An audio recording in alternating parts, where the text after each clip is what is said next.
Bab 1838. Aku hanya menginginkan 30%. Jas. Sepotong besar sarang lebah, bersama dengan madu peri yang penuh ditebang, dan jatuh ke dasar tebing. Setelah itu, Erikin mengeluarkan beberapa energi pedang lagi. Salah satu sudut sarang lebah dipotong menjadi puluhan bagian, seperti hujan. Setelah melakukan semuanya, Erikin mundur dengan cepat. Mata Raja Siluman Beruang langsung memerah. Kali ini dia benar-benar panik. Kali ini mereka sudah menggali gua di dinding batu untuk waktu yang lama demi mengambil madu peri. Telah diam untuk waktu yang lama hanya untuk madu peri. Tapi Erikin memilih tempat untuk dipotong dengan sangat cerdik. Itu semua adalah tempat yang paling banyak madu peri dan esensinya. Madu peri ini tumpah ke bawah jurang. Tidak ada yang tahu apakah iblis monster lain akan mengambilnya. Bahkan jika rusak sedikit pun tidak bisa diterima. Bayangan Raja Siluman Beruang yang kekar namun lincah langsung menuju ke bawah, seperti meteor. Seperti yang diperkirakan Erikin, dia tidak peduli dengan Erikin yang terbang menjauh, dan hanya mengejar madu peri itu. Di sisi lain, dalam transmisi suara Erikin, pasukan es juga menyimpan sedikit energi dingin tepat waktu, membuat banyak lebah racun api di luar terbebas dari keadaan beku. Melihat madu peri yang susah payah mereka dapatkan diambil oleh Raja Siluman Beruang, lebah racun api mengeluarkan degungan marah. Sekelompok lebah beracun bergegas menuju 6 siluman beruang. Situasinya semakin kacau, tetapi Erikin selalu mengingat tujuannya. Ketika lebah racun api di bawah pimpinan iblis monster Ratu Lebah melawan siluman beruang, Erikin telah tiba di tepi dinding batu-batu ekstrim. Dia melambaikan tangannya, ribuan reiki menyebar, suara pemotongan yang renyah terdengar, semua batu ekstrim di dinding batu dimasukkan ke dalam tas penyimpanan khusus oleh Erikin. Di antaranya tentu saja juga termasuk 3 batumu dengan cahaya ungu cerah. Ayo pergi. Setelah melakukan semua ini, Erikin menembakkan bola api untuk memisahkan iblis monster Ratu Lebah yang sedang melawan Vela Ouyang. Kemudian keduanya terbang menuju pasukan Dewa Angin untuk membantu mereka lagi, dan melukai 2 iblis monster Ratu Lebah. Dengan begitu, di seluruh area hanya tersisa 6 siluman beruang yang melawan Ratu Lebah, dan pasukan es yang berada di paling luar. Teknik pedang Dewa Es, jurus ke-9. Melihat ini, Erikin berteriak pelan, Yesi Wu dan yang lainnya mengerti, dalam salju dan es, bilah es yang tak terhitung jumlahnya terbang keluar, sangat padat, seperti belalang yang banyak terbang keluar.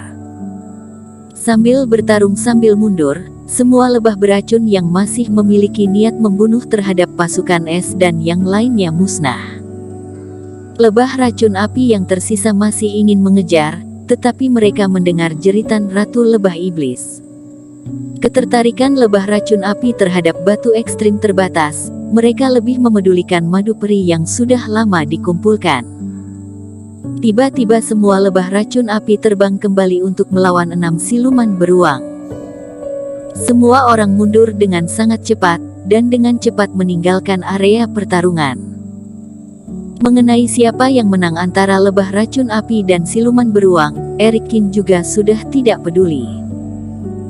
Di tempat terbuka, formasi ditempatkan di sekitarnya untuk memastikan bahwa tidak ada iblis monster yang dapat melacak mereka. Semua orang baru turun dengan tenang dan mulai mengembalikan reiki. Meskipun pertarungan ini tidak berlangsung lama, tetapi ini adalah pertarungan hidup dan mati. Apakah itu adalah pasukan es atau pasukan Dewa Angin, kerugiannya sama-sama besar. Vela Ouyang menelan beberapa pil dewa dan berlatih sejenak, baru perlahan membuka matanya. Dia melirik Erikin dengan sedikit rumit. Sebelumnya dia sangat percaya diri dan berpikir bahwa rencananya sempurna, tetapi akhirnya jika bukan karena bantuan Erikin, dia mungkin akan terluka parah meskipun tidak mati. Mengenai pasukan Dewa Angin, tidak tahu berapa banyak yang masih hidup. Memikirkan ini, Vela Ouyang takut, Pada saat yang sama dia juga penuh dengan emosi yang tak terkatakan terhadap Eric Kin. Apakah sejak awal kamu sudah tahu bahwa ada siluman beruang di balik dinding batu? Velao yang berjalan ke samping Eric Kin dan bertanya dengan menggertakkan gigi. Sebelumnya Eric Kin berkata bahwa mungkin akan terjadi kecelakaan, dan itu benar-benar terjadi. Itu membuat Velao yang merasa kesal. Bagaimanapun, dia tidak merasakan bahaya apapun. Teknik rahasia keluarga Ouyang pun tidak bisa merasakan keberadaan iblis monster ini. Bagaimana aku bisa tahu?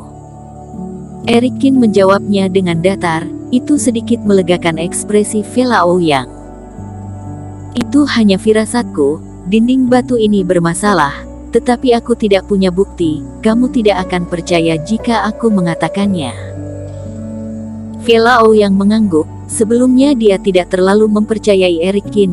Dia tidak dapat menunjukkan bukti apapun. Jika mengatakan ada bahaya di dinding batu, dia dan pasukan Dewa Angin akan merasa tidak mungkin. Tapi dia tetap merasa terkalahkan. Meskipun Eric Kin mengatakan bahwa itu adalah firasat, tetapi ketika sudah berkultivasi hingga tingkat ini, firasat sebenarnya adalah kesadaran kultivator tentang dunia dan tingkat pemahaman. Jelas, Eric Kin jauh lebih hebat daripada dia di bidang ini. Tidak membicarakan ini, aku mengaku kalah. Velao yang menarik napas dalam. Karena kamu yang mengambil batu ekstrim, dalam pembagian, keluarga Ouyang hanya akan mengambil 30%. Setelah Velao yang selesai berbicara, semua pasukan Dewa Angin menundukkan kepala dengan sedih. Jika mereka dapat memisahkan anggota mereka, mungkin bisa membantu Nona mendapatkan batu ekstrim. Awalnya keluarga Ouyang bisa mendapatkan 60%, tetapi sekarang hanya tersisa 30%. Eric Kin melirik Velao Ouyang. Meskipun demikian, Velao Ouyang bisa berinisiatif untuk mengatakan tanpa adanya tawar-menawar, memang cukup permisif. Dia adalah orang yang layak untuk diajak bekerja sama. Eric Kin melambaikan tangan dan mengeluarkan semua batu ekstrim dari tas penyimpanan, lalu melemparkannya kepada Velao Ouyang.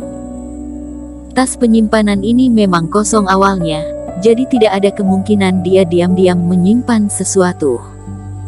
Dan pembagian pendapatan tentu bukan hanya batu ekstrim. Selain itu, semua orang juga mengambil pendapatan mereka sendiri. Sebelum Velao Ouyang melarikan diri, dia membunuh satu ratu lebah api tingkat Raja Iblis. Mayat besar itu langsung dimasukkan ke dalam tas penyimpanan. Ketika dikeluarkan, tanah bergetar beberapa kali. Dan di sisi pasukan es jumlahnya lebih banyak. Ada banyak lebah racun api biasa yang terbunuh dalam pertarungan. Sangat banyak mayat dan pil batin iblis monster juga ditempatkan di tengah. Mengenai Eric Kin, dia juga mengeluarkan madu peri seukuran tapak besar. Meskipun dia tidak sengaja mengambil benda ini, tetapi bilah pedang memotongnya, jadi ada beberapa yang secara khusus dibungkus dengan reikinya dan ditarik ke depannya. Semua benda ini diletakkan bersama di tengah dua kelompok orang, seperti bukit. Berbagai cahaya reiki berkelap-kelip, aroma madu peri yang kuat menyebar, membuat orang bersemangat. Bahkan pasukan Dewa Angin yang sedikit sedih sebelumnya, saat ini juga jauh lebih bersemangat. Meskipun di tengah-tengah ada perubahan, tetapi hasilnya tetap bagus. Entah itu pihak Eric Kin atau pihak Velao Ouyang, jika tidak ada kerja sama satu sama lain, mereka tidak dapat mengambil semua batu ekstrim. Setelah memilah hasil pendapatan, langkah selanjutnya adalah pembagian. Batu ekstrim relatif mudah dibagi, totalnya ada lebih dari 2.100 batu ekstrim. Kedua pihak berbagi dengan perbandingan 7:3. Dan pil batin iblis monster biasa dan benda-benda yang berguna pada mayat iblis monster juga mudah dibagi. Tetapi untuk pembagian batu mu energi ungu, serta madu peri dan mayat Raja Iblis, agak sulit untuk membagikannya mengikuti perbandingan. Eric Kin, Mayat Ratu Lebah Api sangat berguna bagi keluarga kami. Aku harap benda ini diberikan kepadaku. Aku bisa mengalah dalam hal lain, kata Vela Ouyang. Eric Kin mengangguk. Semua orang juga tidak menentangnya. Batu Mu energi ungu ada 3. Benda ini juga sangat berguna bagiku. Aku ingin menukarnya dengan madu peri. Eric Kin juga berkata, nilai batumu energi ungu pasti lebih berharga daripada mayat Ratu Iblis, jadi Eric Kin tidak mengatakan bahwa keduanya impas. Bersambung.